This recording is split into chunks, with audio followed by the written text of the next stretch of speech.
السلام علیکم جی، کیا حال چال ہیں آپ سب لوگوں کے؟ میں امید کرتی ہوں کہ آپ سب بالکل ٹھیک ہوں گے، خیریت سے ہوں گے۔ ناول بسمل بائی مہر النساء شاہ میر کی یہ دوسری قسط ہے۔ چند دن بعد اسلام آباد کی یہ شام تازہ دل فریب تھی۔ آسمان پہ سرمئی بادلوں کی ٹولیاں اٹکیلیاں کرتی پھرتی تھیں۔ کمبیر محل پہ گویا آج رونق اتری تھی۔ اس محل کا زندہ دل شخص لوٹ آیا تھا، وہ جو اس محل میں مسکرانے والا واحد آدمی تھا، وہ جو ماضی کے غموں سے نکل کر حال میں جینے والا اس گھر کا پہلا مرد تھا۔ لان میں بچھی کرسیوں پہ اس وقت 4 لوگ بیٹھے تھے: مہدی کمبیر، بختیار کمبیر، انیسہ کمبیر اور مقصود کمبیر۔ انیسہ صاف رنگت، ماڈل جیسی جسامت اور خوبصورت لمبے بالوں والی لڑکی تھی۔ آنکھیں سیاہ تھیں، بھرے بھرے گال، وہ کافی خوبصورت تھی۔ انیسہ بختیار کمبیر۔ مقصود کمبیر ٹانگوں سے معذور تھے، ان کے چہرے پہ ہمہ وقت سختی کے آثار رہتے تھے، آنکھیں برف جیسی، چہرے پہ ایسی سختی ہوتی کہ بات کرنے والا ہر دم گھبرائے۔ اپنے وقت کے عظیم بزنس مین تھے، لیکن اب دونوں ٹانگیں اور ایک ہاتھ معذور ہونے کے باعث گھر بیٹھنا ان کی مجبوری تھی۔ مجبوریاں کبھی کبھی آپ کو چڑچڑا اور بدمزاج کر دیتی ہیں، ان کے ساتھ بھی یہی ہو رہا تھا۔ بختیار البتہ مختلف تھے۔ کیس اور وہ کتابوں پہ ایک لمبی گفتگو کرتے تھے، کئی گھنٹے ساتھ بیٹھے ماضی کو یاد کرتے تھے، گزرے دنوں کے قصے، وہ خون کی ہولی جسے آج تک کیس ایک پسندیدہ فلم کی مانند یاد کیے ہوئے تھا، وہ ہر روز دہرائی جاتی تھی۔ ٹرپ کیسا رہا؟ بختیار مہدی کو دیکھتے ہوئے پوچھ رہے تھے۔ وہ جو سادہ ٹی شرٹ اور شارٹس میں ملبوس تھا، دھلا دھلایا چہرہ، وہ اچھا لگ رہا تھا۔ نہ پوچھے چچا، یہ ایک بہترین ٹرپ رہا۔ میں نے 3 نئے ملک دیکھے اور 8 نئے شہر دیکھے، اب مکمل ہوئے 55 ملک۔ 1-2 دن بعد بلوچستان جا رہا ہوں، اس نے تفصیلی جواب دیا، پھر مسکراتے ہوئے انیسہ کو دیکھا۔ تم کیسی ہو کزن؟ انیسہ نے گردن اٹھا کے اسے دیکھا۔ میں ٹھیک ہوں، تمہیں مس کیا۔ 90 تولے ریکارڈڈ الفاظ۔ مہدی خوش ہوا تھا۔ میں تمہارے لیے بہت کچھ لایا ہوں، باقی سب کے گفٹس دے دیے، تمہارے رہتے ہیں، میرے کمرے میں آؤ دکھاتا ہوں۔ وہ اٹھتے ہوئے بولا۔ انیسہ بے دلی سے اٹھی تھی، اس کے ذہن میں انتشار سا تھا۔ ابھی وہ دونوں یہاں سے جاتے کہ کسی آواز پہ رک گئے۔ یہ کیس کی گاڑی کی آواز تھی۔ مہدی کے لب اپنے آپ مسکراہٹ میں ڈھلے تھے۔ انیسہ نے کوفت سے سر جھٹکا، اسے اب مزید اس محل میں بیٹھنا پڑتا۔ اوہ نہیں۔ مقصود نے اپنے عقب میں کھڑی کیئر ٹیکر کو اشارہ کیا، وہ ان کی کرسی دھکیلنے لگی تھی۔ بختیار آپ ہی کھڑے ہو گئے، یکدم تناؤ بڑھنے لگا تھا۔ انیسہ بھی اب الٹے قدم پلٹ رہی تھی۔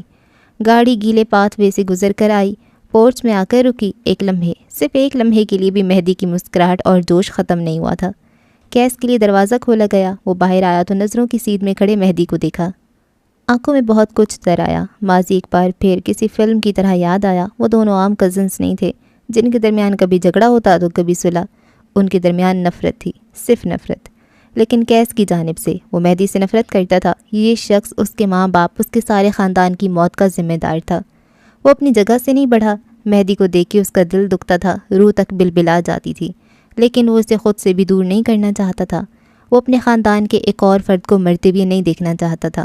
اس کے ابا نے اس سے کہا تھا، میں اپنا خاندان تمہارے حوالے کر رہا ہوں، تم بازو، زمین اور سہارا بننا، خاندان جوڑنا بیٹے، کسی ایک کو بھی مرنے مت دینا۔ یہ الفاظ، یہ باتیں، یہ سب آج بھی پہلے دن کی طرح یاد تھا۔ کیسے ہو بھائی؟ وہ اس کے قریب چلا آیا تھا، مسکراتے ہوئے اسے گلے لگانا چاہا۔ کیس نے اس کے سینے پہ ہاتھ رکھ کے اسے روکا تھا۔ کاش تم جہاز سے گر کے مر آتے، کاش تم جزیرے کے ساحل میں ڈوب جاتے، یا پھر کاش کوئی تمہیں گولیوں سے بھون جاتا۔ اللہ مجھے وہ دن دکھائے۔ وہ حقارت سے کہتا آگے بڑھ گیا تھا۔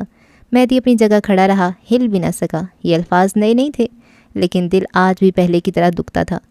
اس کے لبوں پہ ایک اداس مسکراہٹ بکھر گئی، زخمی تاثر جس نے دل کو اندر تک چیر دیا تھا۔ گلٹ، ٹراما، بے بسی، سب ایک ساتھ وارد ہوا تھا۔ صرف کیس نہیں، مہدی کے لیے بھی اس کا گھر بے سکونی تھا۔ بلوچستان۔ حاکم نواب کے گھر پہ اتری شام باسی ہو کر رات میں بدل رہی تھی۔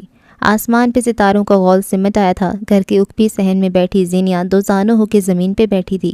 اس کے سامنے سیاہ رنگ کا ایک کتا بیٹھا تھا۔ روٹی کے چھوٹے چھوٹے ٹکڑے اس کے آگے ڈالتی، وہ کسی اور ہی جہان میں تھی۔ جب کسی انسانی قدموں کی آہٹ اسے اپنے قریب محسوس ہوئی، یکدم دل سکڑ کر پھیلا تھا۔ وہ اس آہٹ کو پہچانتی تھی۔ مسئلہ اس آہٹ سے نہیں تھا، مسئلہ اس سے جڑی باتوں سے تھا۔ تم مجھے سلام کرنے نہیں آئی؟ پرکشش مردانہ آواز اس سے اپنے بے حد قریب محسوس ہوئی۔ زینیا نے آنکھیں بند کر کے کھولیں، سنہری آنکھوں میں بیزاری سی تھی۔ میں نے آپ کو آتے نہیں دیکھا۔ 90 تولے الفاظ، سادہ لہجہ۔ لیکن میں نے تو تمہیں مجھے دیکھتے ہوئے دیکھا تھا۔ آپ کو غلط فہمی ہوئی ہوگی۔ تم مجھے نظر انداز کر رہی ہو؟ ترکی بترکی پوچھا گیا۔ مجھے ایسا کرنے کی کیا ضرورت بھلا؟ وہ اٹھ کھڑی ہوئی تھی، اپنے سامنے کھڑے بالاج میر کی آنکھوں میں دیکھتے ہوئے اس کا لہجہ ذرا سا بھی نہیں گڑبڑایا۔ بالاج مسکرا دیا، اس کی مسکراہٹ دلکش تھی۔ خاندان کے وجی مردوں میں سے ایک، صاف رنگت، لمبا چوڑا قد، مضبوط جسامت، پڑھا لکھا لڑکا۔ وہ اگر خاندان کی کسی لڑکی سے ٹھہر کر بات بھی کر لے تو لڑکیاں اسے خوش قسمتی گردانتی تھیں۔ تمہیں کتے پسند ہیں؟ اس نے موضوع بدلا۔ مجھے کتوں سے نفرت ہے، وہ زمین کو دیکھتے ہوئے بولی تھی۔ پھر اسے کھانا دینے کا مقصد؟ وہ مسلسل مسکراتے ہوئے زینیا کو دیکھ رہا تھا۔ اس کی نظر کسی بھی لڑکی کو غیر آرام دہ کر سکتی تھی۔ زینیا نے اعتراف کیا۔ ہر بات کے پیچھے مقاصد نہیں ہوتے بالاج بھائی۔ زبان قابو کرو لڑکی، بھائی نہیں ہو تمہارا۔ اس کی آواز میں ناگواری تھی۔ آنکھیں قابو میں رکھیں اپنی، میراث نہیں ہو آپ کی۔ زینیا کی دھیمی آواز ہی بالاج کو بہت کچھ سمجھا اور بتا گئی تھی۔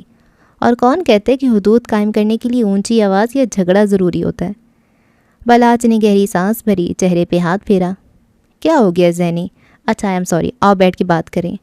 اس نے قریب رکھی چارپائی کی جانب اشارہ کیا۔ زینیا نے ایک نظر اسے دیکھا اور دوسری نظر اس نے ذرا فاصلے پہ بظاہر کال پہ بات کرتے ابا کو دیکھا۔ وہ اسی طرف دیکھ رہے تھے۔ کال بس ایک بہانہ تھا۔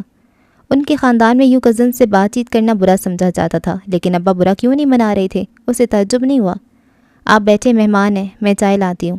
وہ دھیمی پڑ گئی تھی۔ ابا کے خاندان میں صرف چند گھر ہی تھے جو ان سے ملنے آتے تھے۔ بالاج ان کا بھتیجا تھا، ان کی بہن کا بیٹا۔ وہ بہن جو کئی سال بعد اب دوبارہ تعلق جوڑنے آئی تھی، وہ بیٹا جس میں داماد نظر آتا تھا۔ اسے ناراض کرنا مطلب ابا کو ناراض کرنا، اور زینیا حاکم ابا کو کم از کم اس زندگی میں ناراض نہیں کر سکتی تھی۔ کچھ دیر بعد بالاج چارپائی پہ بیٹھا تھا اور زینیا سامنے دیوار سے ٹیک لگائے کھڑی تھی۔ بالاج اپنی یونیورسٹی کا کوئی قصہ سنا رہا تھا۔ زینیا مسکراتی ہوئی سن رہی تھی۔ وہ برا نہیں تھا، بس اسے اچھا بننا نہیں آتا تھا۔ تم پتہ ہے زینی، میں کچھ عرصہ بعد سعودی عرب جا رہا ہوں۔ ایک کمپنی ہے، اس میں جاب کے لیے اپلائی کیا ہے، بہت جلد جواب آنے والا ہے۔ زینیا اس کی بات سنتے ہوئے ساتھ والے گھر کے درخت کو دیکھ رہی تھی، جس کی آدھی شاخیں ان کے گھر میں آتی تھیں۔ اس درخت پہ ایک گھونسلہ تھا، کوئی سانپ تھا شاید، جسے دیکھ کر چڑیوں نے شور مچا دیا تھا۔ اور اگر جواب نہ آیا تو؟ میرا مطلب ہے آپشنز تو ہوں گے نا؟ بالاج کی مسکراہٹ اس بات پہ غائب ہوئی تھی۔ اب وہ ٹھہر کے اسے دیکھنے لگا۔ زینیا سمجھ گئی کہ اسے کچھ برا لگا ہے۔ برا مت بناؤ بالاج، ہم بچے نہیں ہیں جو ایک دوسرے کو تسلیاں دیں۔ انسان کے پاس سیکنڈ آپشن ہونا چاہیے ہمیشہ۔ آپ کو سوچنا چاہیے اگر جاب نہ ہو سکی تب آپ کیا کریں گے؟ بالاج کے تاثرات اب کے نرم پڑے تھے۔ اصل میں نے سوچ رکھا ہے، بالاج اب کہنے لگا تھا۔ میرا ایک دوست ہے، میرے ساتھ لاہور میں پڑھتا تھا، 2 سال پہلے وہ سعودی چلا گیا تھا۔ اچھا خاصا کاروبار ہے اس کا، وہ مجھے اپنے ساتھ ملانا چاہتا ہے، لیکن اس نے مجھ سے 10 لاکھ کا کہا ہے۔ وہ بولتے بولتے رکا تھا، ایک نظر غور سے اس کو دیکھتی زینیا کو دیکھا۔ تم تو جانتی ہو ابا نے ہماری ساری جائیدادیں اڑا دی ہیں، نشے اور جوئے کی لت۔ اماں اپنا حصہ بھائیوں سے پہلے ہی لے چکی ہیں، ایسے میں بہت پریشان ہوں میں۔ اور یہاں اس مقام پہ زینیا حاکم کو کڑیاں ملانے میں 1 منٹ نہیں لگا تھا۔ ابا کے 20 لاکھ، دونوں بہنوں کا جہیز، او خدایا وہ اتنی چلاک کیوں تھی؟ کیوں اس کا دماغ اتنا تیز کام کرتا تھا؟ کیوں اس نے دھوکہ کھانا نہیں سیکھا تھا؟ وہ ان لوگوں میں سے تھی جن کو دھوکہ ملنے سے پہلے ہی وجدان ملا کرتا تھا، وہ جن کے لیے ان کی عقل عذاب تھی۔ یکدم چڑیوں کا شور اس حد تک بڑھ گیا کہ زینیا کو اپنے دماغ کی رگیں دکھتی محسوس ہوئیں۔ تم کچھ کہو گی نہیں؟ بالاج نے امید سے اسے دیکھا۔ زینیا کی آنکھیں سرخ ہونے لگی تھیں۔ چڑیوں کا شور کانوں میں بے سرے ساز کی طرح بج رہا تھا۔ جو آپ چاہتے ہیں اور جو آپ کی اماں چاہتی ہیں وہ ہوگا نہیں، کبھی بھی نہیں۔ نہ چاہتی ہوئی بھی اس کے لہجے میں تپش در آئی تھی۔ بالاج کو کوئی فرق نہیں پڑا، وہ مسکرایا تھا۔ زینیا میں تو تمہاری مشکلات آسان کر رہا ہوں، ہماری شادی تمہارے ابا کی مصیبت ختم کر دے گی، اور جس کا انتظار تم کر رہی ہو وہ نہیں آئے گا۔ اس کی آخری بات پہ زینیا کے دل کو دھکا لگا تھا۔ دل کے زخم تازہ ہوئے تھے، اسے بھی اختیار حد تک محسوس ہوئی تھی، یا پھر شاید دل دکھا تھا، اور اگر دل دکھا تھا تو بہت بری طرح دکھا تھا۔ دیوار سے لگی کمر دکھ رہی تھی، تھک رہی تھی، شدت سے جی چاہا تھا بیٹھ جائے، گر جائے۔ بالاج کہہ رہا تھا، ہم بچے نہیں ہیں زینیا جو ایک دوسرے کو تسلی دیں، انسان کے پاس ہمیشہ دوسرا آپشن ہونا چاہیے۔ وہ کہاں کس انداز میں زینیا کو اس کے الفاظ لوٹا رہا تھا، کاش وہ اس کا منہ نوچ لیتی۔ عبداللہ نہیں آئے گا۔ بالاج کی ایک بات اور زینیا کو اپنا دل خالی ہوتا محسوس ہوا۔ درخت پہ بیٹھی چڑیاں خاموش ہو گئی تھیں، شانت، بالکل چپ، شاید ماتم کرنے کا کوئی الگ انداز، سکوت سا سکوت تھا۔ دیوار سے لگی کمر بے حد تھک رہی تھی، عبداللہ اسے تھکا رہا تھا۔ عبداللہ آئے گا، اس کے لبوں سے پھنسی پھنسی سی آواز نکلی۔ آنکھیں بری طرح جلنے لگی تھیں۔ وہ نہیں روئے گی یہ تو طے تھا، لیکن اسے رونا آئے گا یہ بھی قدرت تھی۔ وہ نہیں آئے گا زینیا، اور میں تمہارا دل نہیں دکھا رہا، میں جانتا ہوں تم اس حقیقت کو تسلیم کر لو گی، تم بہت مضبوط ہو۔ تسلی دینے کے انداز میں کہتا وہ چند پل اس کے سامنے کھڑا رہا، پھر وہ آگے بڑھ گیا تھا۔ میں مضبوط ہوں، اس نے دہرایا، زبان کہہ رہی تھی، دل ساتھ نہیں دیتا تھا۔ میں مضبوط ہوں، اس نے ایک بار پھر دہرایا، اور بالکل سیدھی کھڑی ہو گئی، بغیر کسی دیوار کے سہارے کے۔ آنکھیں سرخ تھیں، دل زخمی، لیکن وہ کھڑی تھی مضبوطی سے۔ میں مضبوط ہوں، اب کی بار دہراتی ہوئی بے بسی سی تھی۔ وہ اتنی مضبوط تھی کہ اسے دیکھ کر ترس آتا تھا۔ اسلام آباد۔ Hello night mayor. کیس کے کمرے کے دروازے پہ کھڑا مہدی مسکرا کر کہہ رہا تھا۔ بیڈ پہ نیم دراز کیس نے ہاتھ میں پکڑی کتاب ایک طرف رکھی۔ سیاہ آنکھیں اب نہ غصے میں تھیں نہ تکلیف زدہ، وہ نارمل تھا، ٹی شرٹ کے ساتھ آرام دہ ٹراؤزر پہنے وہ رف سے حلیے میں تھا، لیکن اچھا لگ رہا تھا۔ میں نے سوچا اب تک تم میری یہاں موجودگی کو قبول کر چکے ہوگے، اس لیے میں ایک بار پھر چلا آیا۔ ہاتھ میں مختلف شاپنگ بیگز تھامے وہ اندر آ رہا تھا۔ سب آنکھیں مسکرا رہی تھیں۔ کیس اسے خاموشی سے اپنے قریب آتا دیکھتا رہا، اب کہ وہ واقعی اس کی موجودگی قبول کر چکا تھا۔ مہدی بیٹھ کے ایک کونے پہ ٹک گیا، ہاتھ کی بند مٹھی کیس کی جانب بڑھائی۔ کیس سنجیدگی سے اسے دیکھتا رہا۔ Hello nightmare. Hello green bond. دونوں کی مٹھی ایک ساتھ ٹکرائی تھی۔ کیس سیدھا ہو کر بیٹھا، نرم آنکھوں سے اسے دیکھا۔ کچھ دیر قبل جو کچھ تم نے کہا، میں اسے تمہارا ذہنی عارضہ سمجھوں گا؟ مہدی نے اس کی بات کو ہوا میں اڑایا۔ حالانکہ تمہیں مان لینا چاہیے کہ میں تم سے نفرت کرتا ہوں، تم ایک سبز قدم انسان ہو، میرے خاندان کے قاتل اور مجھے اس حال تک پہنچانے والے۔ ٹھنڈا برف جیسا لہجہ تھا اس کا۔ ہر 4 گھنٹے میں ایک کال اور ہر 2 گھنٹے میں ایک میسج کر کے یہ معلوم کرنا کہ مہدی زندہ تو ہے نا، اسے پھر میں کیا سمجھوں؟ مہدی سنجیدہ تھا۔ غلط فہمی، کیس نے 2 لفظی جواب دیا۔ مہدی نے خود کو پھینکنے کے انداز میں بیڈ پہ گرا دیا۔ میں نے تمہیں بہت مس کیا نائٹ میئر۔ اب کہ اس کی آواز ہلکی تھی، آنکھیں چھت پہ ٹکی تھیں۔ یقین کرو میرے ساتھ ایسا کچھ نہیں ہوا۔ کیس نے کندھے اچکائے۔ بلکہ کیا پتا میں نے تمہیں مارنے کو آدمی بھی بھیجے ہوں، لیکن تمہاری سبز قدمی ان کو کھا گئی ہو۔ ایک لمحے کے لیے وہ سانس نہیں لے سکا۔ مہدی کے ذہن میں یکدم ایک چماکا سا ہوا تھا۔ رات کا آخری پہر، سفید گھر، موقب عمارتیں، زرد بتیاں، اس کی آنکھوں کے آگے اندھیرا چھانے لگا۔ تم مجھے مار نہیں سکتے، تم اپنے خاندان میں کسی کو بھی نہیں مار سکتے نائٹ میئر۔ مہدی کی آواز کہیں دور سے آتی تھی۔ تم ٹھیک کہتے ہو، میں مار نہیں سکتا، لیکن میں مروا تو سکتا ہوں نا۔ جانے وہ کیوں بضد تھا۔ مہدی کے چہرے پہ سایہ سا لہرایا تھا۔ وہ ایک جھٹکے سے اٹھ بیٹھا، دل بھاری سا ہونے لگا تھا۔ اس نے ایک نظر کیس کو دیکھا، وہ بھی اسے ہی دیکھ رہا تھا۔ اگلے ہی لمحے مہدی نے سر جھٹکا تھا۔ تم مجھے مار نہیں سکتے، اس نے گویا یقین دلوایا تھا، اور ساتھ ہی اپنے سامنے رکھے شاپنگ بیگ کیس کے سامنے اٹھا رکھے۔ یہ تمہارے لیے لایا ہوں۔ کیس نے ایک نظر بیگز کو دیکھا، اور پھر اسے، اور پھر بیگ میں ہاتھ ڈال کے سامان باہر نکالا۔ کف لنکس، ایک اور کف لنکس، اور پھر ایک اور کف لنکس۔ تینوں چھوٹے چھوٹے شاپنگ بیگز میں لاکھوں کی مالیت والے کف لنکس تھے۔ کیس کو کف لنکس پسند تھے، حد سے زیادہ پسند۔ اسے یہ کف لنکس لگانا پسند نہیں تھا، وہ بس انہیں جمع کرنے کا شوقین تھا۔ اب کہ مہدی نے اپنی جیب میں ہاتھ ڈال کے چند سکے برآمد کیے تھے، مختلف ملکوں کے سکے۔ کیس اب مسکرا تھا، یہ اس کا دوسرا شوق تھا، مختلف ممالک کی کرنسیز جمع کرنا۔ مہدی جب بھی کسی نئے ملک جاتا، وہاں کی کرنسی ضرور لاتا تھا۔ کیس کی ہتھیلی پہ سکے رکھتے ہوئے اس کا ہاتھ کیس کے ہاتھ سے ٹکرایا تھا۔ کیس کو یوں لگا جیسے کسی انگارے نے اسے چھو لیا ہو۔ مہدی کا جسم تپ رہا تھا، سکے چھوڑ چھاڑ کیس فوراً سیدھا ہو بیٹھا تھا۔ کیا تم بیمار ہو؟ بخار ہے تمہیں؟ وہ پریشانی سے اس کی پیشانی چھو کر دیکھ رہا تھا۔ او خدایا، مہدی تم نے بتایا کیوں نہیں؟ وہ مہدی کا ماتھا چھو کر دیکھ رہا تھا تو کبھی گردن، یکدم اس کا دل اچھل کر حلق میں آیا تھا۔ یہ کیس کا خاندان تھا، اور یہاں ہلکا بخار اور زکام بھی ناقابل قبول تھا۔ کچھ دیر بعد وہ دونوں مہدی کے کمرے میں تھے۔ یہ کمرہ کیس کے کمرے سے مختلف تھا، بے حد مختلف۔ ابری اینٹوں والی دیواریں جن پہ گہرے رنگ کا پینٹ تھا۔ دائیں جانب والی دیوار پہ مہدی کی تصاویر ٹنگی تھیں۔ 55 ملکوں کی مختلف جگہوں پہ سیاحت کے مزے لوٹتا مہدی۔ بائیں جانے والی دیوار کے ساتھ ایک سٹائلش ریک تھا جن پہ چند میڈلز، فریم شدہ تصاویر یا پھر مختلف ملکوں سے لائی جانے والی نواردات رکھی تھیں۔ اسی دیوار کے اختتام پہ کلازٹ کا دروازہ تھا جس کا دورہ ہم فی الحال ملتوی کیے دیتے ہیں۔ کمرے کے بیچوں بیچ زمین کی طرف جھکا ہوا بیڈ تھا جس کے تاج کے اوپر مختلف پینٹنگز رکھی تھیں۔ سامنے والی دیوار پہ دیوار گیر ٹی وی، اور ٹی وی کے عین سامنے اخباروں کے کور والا صوفہ۔ کمرے کی سیلنگ پہ چاروں اور فیری لائٹس لگی تھیں جن کی ہلکی نیلی روشنی کمرے کی رونق بڑھائے ہوئے تھی۔